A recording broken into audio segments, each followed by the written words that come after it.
কি বলবো সমাজের মানুষগুলো এত খারাপ। যদি কেউ ভালো থেকে উঠে রিচ হয় তাহলে তারা সহ্য করতে পারে না।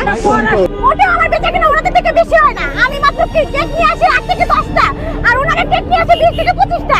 তাও আমার সাথে কেন হিসাব করবে ওনারা সবাই? আমার টেবিল চাপাই দিতে, কিন্তু ওনাদের টেবিল নাই হাতে জায়গা নেই। জাকির আর সিমির মতোই কেক বিক্রি করে ভাগ্যের চাকা খুলতে চেয়েছিলেন কেক বিক্রেতা বৃষ্টি। শুরুতে 3টা কেক দিয়ে ব্যবসা শুরু করলেও বর্তমানে তার কেকের ব্যাপক চাহিদা থাকায় প্রতিদিন 15 থেকে 20টা কেক সেল করছেন তিনি। কেক নিয়ে বসার পর 2 ঘন্টা থেকে 3 ঘন্টার মধ্যে সম্পূর্ণ কেক সেল হয়ে যায়। সম্প্রতি বৃষ্টির কিছু ভিডিও সোশ্যাল মিডিয়ায় ছড়িয়ে পড়লে রাতারাতি ব্যাপক জনপ্রিয়তা অর্জন করেন তিনি। কিন্তু তার এই ভাগ্যের পরিবর্তন আশেপাশের কেক ব্যবসায়ীদের চোখে ভালো লাগেনি। তাই তো বর্তমানে তিনি কেক নিয়ে যেখানে বসছেন সেখান থেকে উঠিয়ে দিচ্ছেন তারা। তাকে ঠিকমতো ব্যবসা করতে দিচ্ছেন না। আপনি তো এখানে বেশ কয়েকদিন ধরে বিক্রি করতেছে, তাহলে ঝামেলা কেন? এখানে প্রথমে মাত্র সাদা গাড়িটা ছিল আর লাল গাড়িটা ছিল, মাঝখানে আমার একটা স্টল ছিল। কিন্তু এখানে হচ্ছে এখন দিনে দিনে বেশি স্টল দিতেছে। আর ওনারা হচ্ছে কি করে, এখন সরকারি রাস্তা, যে আগে আসবে সে বসবে, তাই না? এই ঝালমুড়িওয়ালা এই লোকটা আছে, ওনার কাছে সবাই ঘুষ দিয়ে যায়, টাকা রেখে টেবিল সব রাখা দেয় উনি এখানে। পরে ওনার গাড়ি রাখতে পারেন, এখন ওনার গাড়ি সাইড হইছে, তাহলে আগে কিন্তু আমরা আরো ভিতরে বসতাম। কোন ঝালমুড়িওয়ালা? এই যে একটা ঝালমুড়িওয়ালা লোক আছে।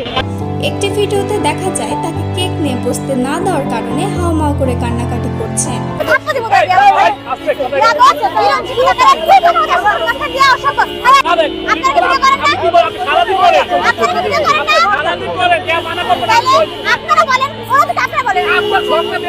আমার সব কিছু আপনার সমস্যা কি?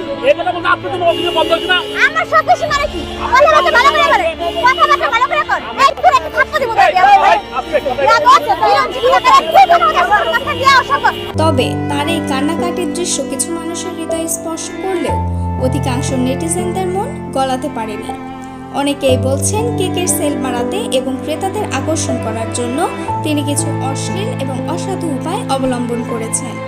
এই অভিযোগের তীব্রতা আরো বেড়েছে যখন সামাজিক যোগাযোগ মাধ্যমে তার কিছু বিতর্কিত ভিডিও ঘুরে বেড়াচ্ছে। চলো না অন্দর মহলে যে দুজন মিলে বাসর করব।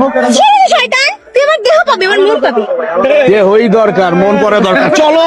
যেখানে তার আচরণ প্রচলিত সামাজিক শালীনতা অতিক্রম করেছে বলে দাবি করা হচ্ছে। এমন পরিস্থিতিতে বৃষ্টির সংগ্রাম যেখানে সহানুভূতি পাওয়ার কথা, সেখানে বিতর্কিত কৌশলগুলো তাকে জনসম্মুখে প্রশ্নের মুখে দাঁড় করিয়েছে। প্রিয় দর্শক, বৃষ্টির এই অনৈতিক আচরণ সম্পর্কে আপনার যদি কোনো মতামত থাকে অবশ্যই কমেন্টে জানিয়ে যাবেন।